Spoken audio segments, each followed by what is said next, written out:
నమస్తే. War 2 Hrithik Roshan, junior NTR నటించినటువంటి ప్రతిష్టాత్మకమైన పాన్ ఇండియా చిత్రం విడుదలైంది, విజయవంతంగా ప్రదర్శించబడుతుంది.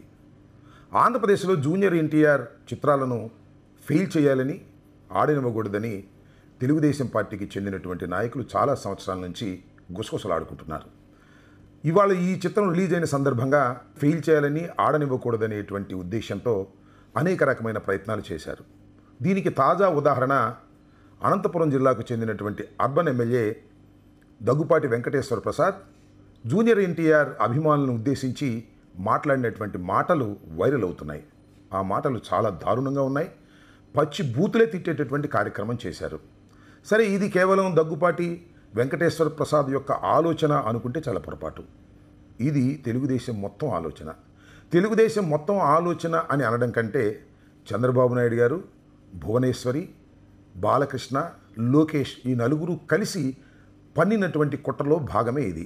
జూనియర్ ఎన్టీఆర్ చిత్రాలను ఆడనివ్వకూడదని, జూనియర్ ఎన్టీఆర్కి భవిష్యత్తు లేకోకుండా చేయాలని ఒక కుట్రపూరితంగా చాలా సంవత్సరాల నుంచి వీరు ప్రయత్నం చేస్తున్నారు. సరే, వాళ్ళు ఎందుకు ప్రయత్నం చేస్తున్నారు, దానికి కారణాలు ఏమిటి అనే విషయాలను కూడా మనం చర్చించుకుందాం. దానికన్నా ముందు ఒక్క విషయాన్ని మీ దృష్టిలోకి నేను పెట్టాలి. అదేమిటంటే, జూనియర్ ఎన్టీఆర్ తండ్రి అయినటువంటి హరికృష్ణని చంద్రబాబు నాయుడు గారు చక్కగా వాడుకుని వదిలేశారు. దానికి ప్రధానమైన కారణం నేను మీకు ఇప్పుడు చెప్తాను. అదేమిటంటే, ఎన్టీ రామారావు గారి దగ్గర నుంచి వెన్నుపోటు పొడిచి అధికారాన్ని లాక్కునే సమయంలో హరికృష్ణను ఎంతగా వాడుకోవాలో అంతగా వాడుకున్నారు. వాడుకోవటమే కాదు, వాడుకున్నందుకు ప్రతిఫలంగా ఎమ్మెల్యే కాకపోయినా తన మంత్రివర్గంలోకి తీసుకొని ముఖ్య శాఖను కేటాయించారు. బహుశా రవాణా శాఖ అనుకుంటాను. ఆ తర్వాత 6 నెలలకి హరికృష్ణ గారు గెలిచారు ఒక శాసనసభ నుంచి. ఆ తర్వాత మంత్రి ఇవ్వలేదు, పక్కన పెట్టేశాడు, తొక్కేశాడు. అంటే హరికృష్ణని వాడుకుని వదిలేసినటువంటి ఘనుడు నారా చంద్రబాబు నాయుడు గారు. ఆయనదేం కొత్త ఏం కాదు. జూనియర్ ఎన్టీఆర్ను కూడా 2009 ఎన్నికల్లో రాజశేఖర రెడ్డి గారికి వ్యతిరేకంగా ఏదో ఒక విధంగా గెలవాలనే ఉద్దేశంతో రంగంలోకి దించి శ్రీకాకుళం నుంచి ప్రచారం చేయించుకునే కార్యక్రమం చేశారు. ఆ తర్వాత యాక్సిడెంట్ కూడా అయ్యి తీవ్రమైనటువంటి అనారోగ్యానికి కూడా జూనియర్ ఎన్టీఆర్ గురయ్యారు. ఆ తర్వాత ఆయన కూడా పక్కన పెట్టేశారు, వాడుకుని వదిలేశారు. దీనికి ప్రధానమైన కారణం ఏమిటంటే, ఎన్టీ రామారావు గారు కుటుంబ సభ్యులు ఎదిగితే తెలుగుదేశాన్ని ఆక్రమించుకుంటారేమోననేటువంటి ఒక భయంతోనే, పిరికితనంతోనే నారా చంద్రబాబు నాయుడు గారు, భువనేశ్వరి గారు పన్నుతున్నటువంటి కుట్రలో భాగమే ఇది.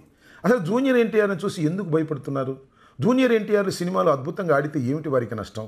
వారేమైనా సినిమా ప్రత్యర్థులా? కాదు కదా. అయితే జూనియర్ ఎన్టీఆర్ దినదిన ప్రవర్ధమానంగా పెరిగి చివరికి రాజకీయాల్లోకి వచ్చి తెలుగుదేశాన్ని ఆక్రమించుకొని తన తాతగారి స్థానాన్ని పొందేటటువంటి అవకాశం ఉన్నదనేటువంటి భయం నారా కుటుంబాన్ని వెంటాడుతుందని చెప్పడానికి నేను ప్రత్యేకంగా ఉదాహరణ చెప్పవలసినటువంటి అవసరం లేదు.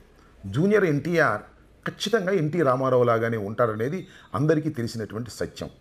స్వయం కృషితో, చక్కని నటనతో ఆయన చాలా అగ్రస్థానానికి చేరాడనేది కూడా మనందరికీ తెలిసినటువంటి సత్యం. ఆయన సినిమాలు చాలా విజయాలు సాధించినటువంటి సందర్భాలు ఉన్నాయి. జూనియర్ ఎన్టీఆర్ సినిమా ఎప్పుడు రిలీజ్ అయినా సరే దాన్ని ఫ్లాప్ చేయాలనేటువంటి కుట్రతో తెలుగుదేశం వారు ప్రయత్నం చేయటం అనేది చాలా దురదృష్టకరమైనటువంటి పరిణామంగా నేను భావిస్తున్నాను. అయితే ఇక్కడ ముఖ్యంగా మనం మాట్లాడుకోవాల్సిన అంశం ఏమిటంటే, ఇవాళ దగ్గుపాటి వెంకటేశ్వర ప్రసాద్ చేసినటువంటి వ్యాఖ్యలు చూసి అందరూ బాధపడుతున్నారు. సినిమా ఫీల్డ్లో కూడా చాలామంది ఇది తప్పు అని అంటున్నారు, బహిరంగంగా అనలేకపోతున్నారు. కానీ ఈ మాటలు ఖచ్చితంగా తెలుగుదేశం పార్టీవి అనే విషయాన్ని దయచేసి గుర్తుపెట్టుకోండి. ఎందుకంటే అతని మీద ఏ విధమైన యాక్షన్ తీసుకునే ప్రయత్నం నారా లోకేష్ కానీ, అదేవిధంగా చంద్రబాబు నాయుడు గారు చేయటం లేదు, చెయ్యబోరు కూడా. ఎందుకంటే ఎంకరేజ్ కూడా చేస్తారు. కానీ ఒక పీలర్ వదులుతున్నారు. ఏమిటిది, అన్యాయం ఇలా మాట్లాడొచ్చా అని ఈనాడులో రాసే రాతలు తప్ప మరొకటి కాదు. ప్రధానమైన కారణం ఏమిటంటే, నారా లోకేష్ని చంద్రబాబు నాయుడు గారు తర్వాత వారసుడుగా తీసుకొచ్చి ముఖ్యమంత్రిని చేయాలనేటువంటి ఒక ఆలోచన ఉన్నది కాబట్టి దానికి ఎక్కడైనా జూనియర్ ఎన్టీఆర్ అడ్డం వస్తాడనేటువంటి భయంతోనే ఈ రకమైన చేష్టలు చేస్తున్నారు. ఇది చాలా దుర్మార్గమైనటువంటి అంశం. కాబట్టి నేను చెప్పదలుచుకున్నది ఏమిటంటే, ఒక సినిమా ఆడాలా వద్దా అని నిర్ణయించేది అధికార పార్టీలో ఉన్నటువంటి వ్యక్తులు కాదు అనే విషయాన్ని దయచేసి గుర్తుపెట్టుకోండి. సినిమా బాగుంటే ఆడుతుంది, బాగోపోతే ఆడదు. థియేటర్లో ఆడనివ్వను అని బహిరంగంగానే ఆ వెంకటేశ్వర ప్రసాద్ దగ్గుపాటి చేసినటువంటి వ్యాఖ్యలను ఖండించవలసినటువంటి బాధ్యత ఉంది. అంతేకాదు, బూతులు కూడా తిట్టారు. ఆ బూతులు నేను ఈ వీడియోలో చెప్పలేను. అలా బూతులు తిట్టినటువంటి వ్యక్తి మీద కేసు పెట్టుకోకుండా, అతన్ని పార్టీ నుంచి సస్పెండ్ చేయకోకుండా మీరు కాపాడుతున్నారంటే దాని అర్థం ఏమిటి అనేది ఇక్కడ ప్రధానంగా ఆలోచించుకోవాలి. ఇప్పటికైనా తెలుగుదేశానికి సంబంధించినటువంటి నాయకులు, ముఖ్యంగా నారా చంద్రబాబు నాయుడు గారు దీని మీద ఇంటర్ఫీర్ అయి తక్షణమే దగ్గుపాటి వెంకటేశ్వర ప్రసాద్ని సస్పెండ్ చేసి పార్టీ నుంచి కాస్త నైతిక విలువలు ఉన్నాయనేటువంటి పద్ధతుల్లో ప్రవర్తించాలి. అలా ప్రవర్తించకపోతే దాని అర్థం ఏమిటో ప్రజలు గ్రహిస్తారని కూడా ఈ సందర్భంగా మనవి చేస్తున్నాను. అంతేకాదు ఇక్కడ ఒక విషయాన్ని చెప్పాలి. అదేంటంటే పవన్ కళ్యాణ్ గారు సినిమా ఫీల్డ్కి సంబంధించిన, రాజకీయాలకు సంబంధించిన వ్యక్తి. ఈ రెండింటికి కలిసి ఆయన పనిచేస్తున్నాడు అనేది మీ అందరికీ తెలిసినటువంటి విషయం, వాస్తవం కూడా. ఇలాంటి సందర్భంలో పవన్ కళ్యాణ్ గారు ఎందుకు మాట్లాడకుండా ఎందుకుంటారు నాకు అర్థం కావటంలా. అంతేకాదు ఈ సందర్భంలోనే కాదు, అల్లు అర్జున్ని అరెస్ట్ చేసిన సందర్భంలో కూడా ఆయన మాట్లాడటం లేదు. అంటే ఆయన ఉద్దేశం ఏమిటి అని నేను అడుగుతా ఉన్నా. ఇలా మౌనంగా ఉండిపోవడం చాలా అర్థాలకు దారితీస్తుంది, మీకు అనర్థాలను కూడా తెచ్చిపెడుతుందనే విషయాన్ని దయచేసి గుర్తుపెట్టుకోండి. చంద్రబాబు నాయుడిని కాపలా కాయటం కోసమో, చంద్రబాబు నాయుడికి ఊడిగం చేయడం కోసమో మీరు వాస్తవాలు మాట్లాడుకోకుండా అలాగే ఉండిపోతే వచ్చే ప్రమాదం ఏమిటో గమనించండి పవన్ కళ్యాణ్ గారు.